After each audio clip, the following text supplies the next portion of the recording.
Olá pessoal, sejam bem-vindos a mais uma aula de revisão do conteúdo do Instituto Talk. Hoje vai ser uma aula um pouco mais rápida porque nós vamos rever conteúdos do capítulo 5 e 6 que nós já vimos em outros vídeos.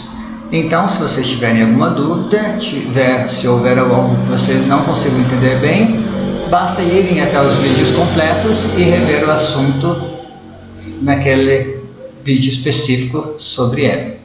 Bom, vamos começar. Nós começamos o capítulo 5 aprendendo Telling the Time. Telling the Time seria dizer a hora. Nós aprendemos de uma maneira formal e de uma maneira informal. Em ambas as maneiras, ambos os modos, seria bom dizer que horas exatas, o'clock. It's 7 o'clock, it's 10 o'clock, it's 11 o'clock. Aí na maneira formal, nós aprendemos que de 1 até 9 minutos, nós vamos ler o 0 que fica ali do ladinho. Então, por exemplo, 7, 5, nós temos 7, 0, 5. Aquele 0 vocês leem como O. It's 7, 05. Então, 706, 707, 708, 709. Quando chega a 7:10, o 0 some. Então, quando está falando o horário e passou dos 9 minutos, não existe mais o OU para ler. E daí nós simplesmente demos a hora e os minutos. It's 7:10, it's 7:15, it's 7:30, it's 7:40, it's 7:50. Então é bem simples. It's a hora e o minuto. Se for menos de 10 minutos, você vai ler o 0 que vai do lado daquele minuto.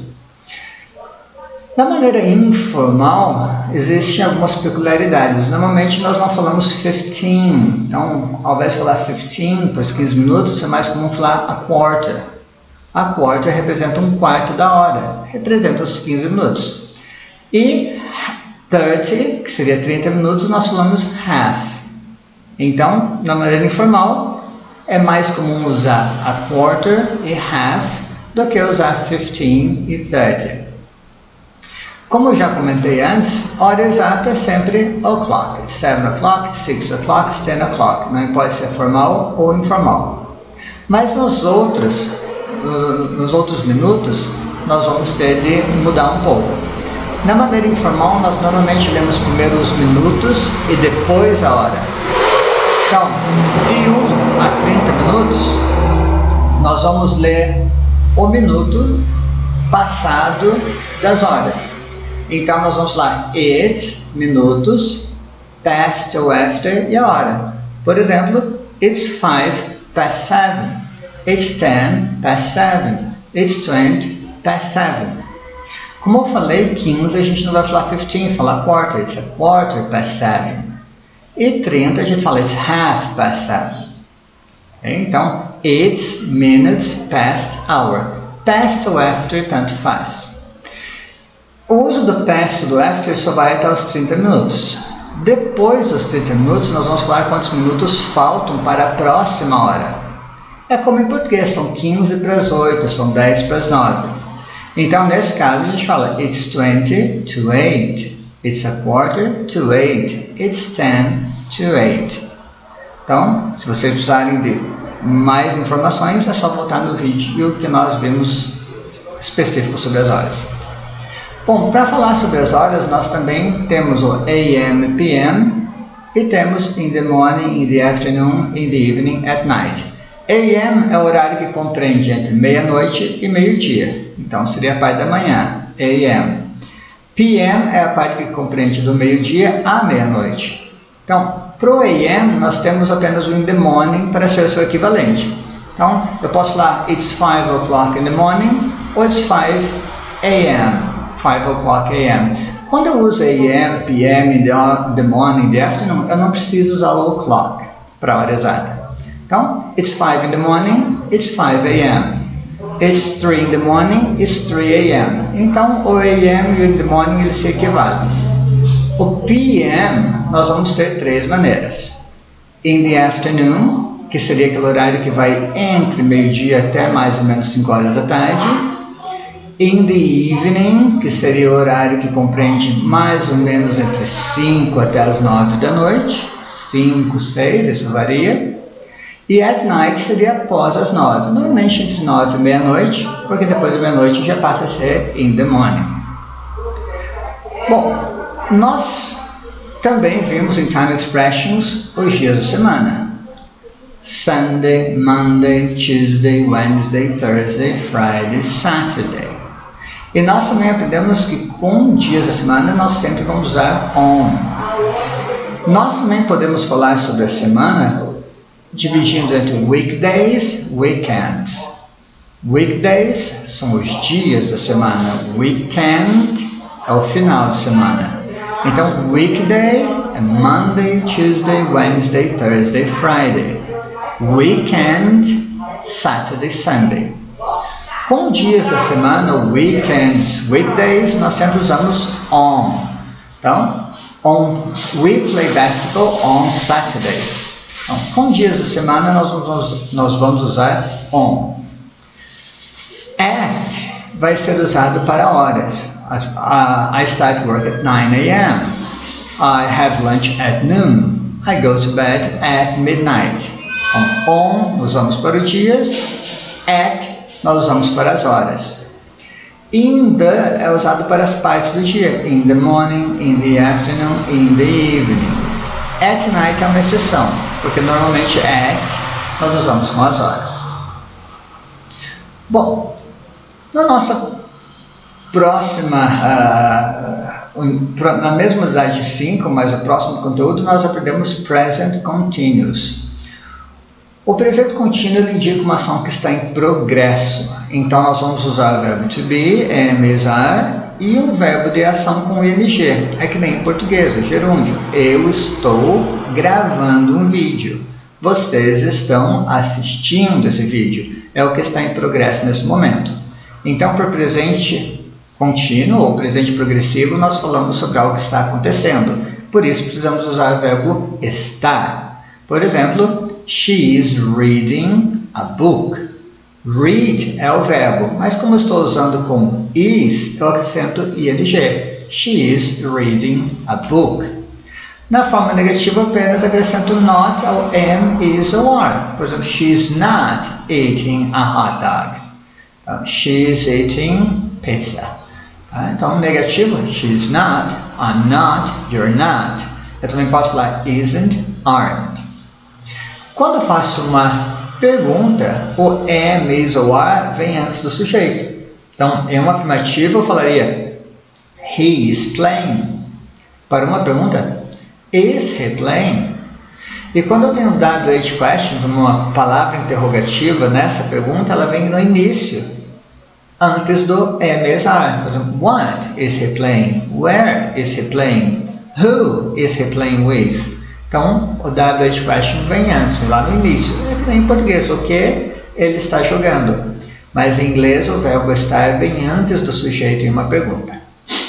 Bom, depois nós aprendemos present simple.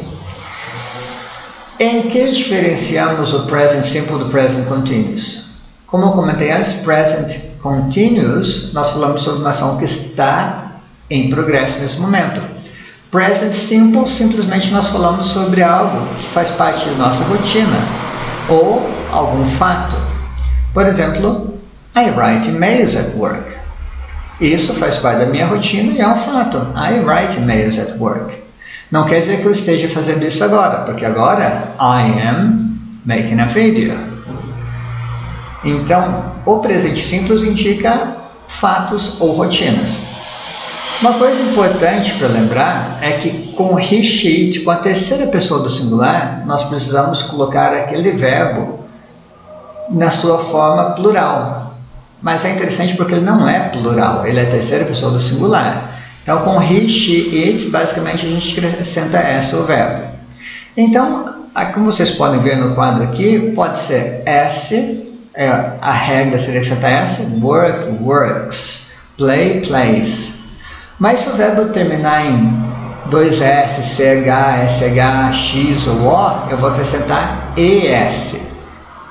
Se o verbo terminar em Y e antes tiver uma consoante, eu tiro o Y e coloco IES. Por exemplo, study, studies, try, tries. E alguns verbos irregulares, por exemplo, have vira has. Então, com he, she, it, frases afirmativas, eu coloco S no verbo. She reads English books. I read, sem S. You read, sem S. They read, sem S. Mas com he, she, it, eu coloco S. She reads. Nas formas negativas no presente simples, nós aprendemos um verbo auxiliar novo, que é o do. O do pode ser o verbo fazer, mas quando ele está antes do sujeito, que daí estaria mostrando uma pergunta, ou junto com o not, que dele vai virar don't, ele não tem tradução, ele simplesmente é um verbo auxiliar do presente simples. Indica que a frase está no presente, então está falando sobre um fato ou sobre uma rotina, e junto com o not ele mostra que é uma negativa, então é o nosso não, e antes do sujeito ele mostra que é uma pergunta. Então, por exemplo aqui, they don't work on weekends. They don't work. Don't eu vou traduzir como não, eu não traduzo do, eu traduzo not. They don't work on weekends. Eles não trabalham nos finais de semana. They dance the tango. Quando eu uso uma negativa com he, she, it, como nós vimos anteriormente, com he, she, it eu coloco S no verbo. O do, junto com o not, é um verbo auxiliar, não estamos traduzindo, mas é um verbo. E nós aprendemos que palavras terminadas em O, nós colocamos ES, então do vira does. Does not, eu posso juntar, vira doesn't. Então, he doesn't drive a car. Quando eu falo he doesn't, o S que seria alterado no verbo já está alterado no does. O do virou does. Drive, que é o verbo principal, não precisa ser alterado mais, porque já foi alterado o auxiliar. Então, o verbo principal só é alterado na afirmativa. Na frase negativa, com he, she, it, você altera o auxiliar. He doesn't drive a car. He rides a motorcycle.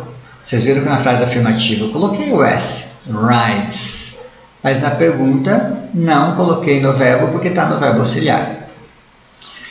Perguntas, nós temos yes, no, questions. Yes, no, questions são aquelas perguntas onde a resposta vai ser sim ou não.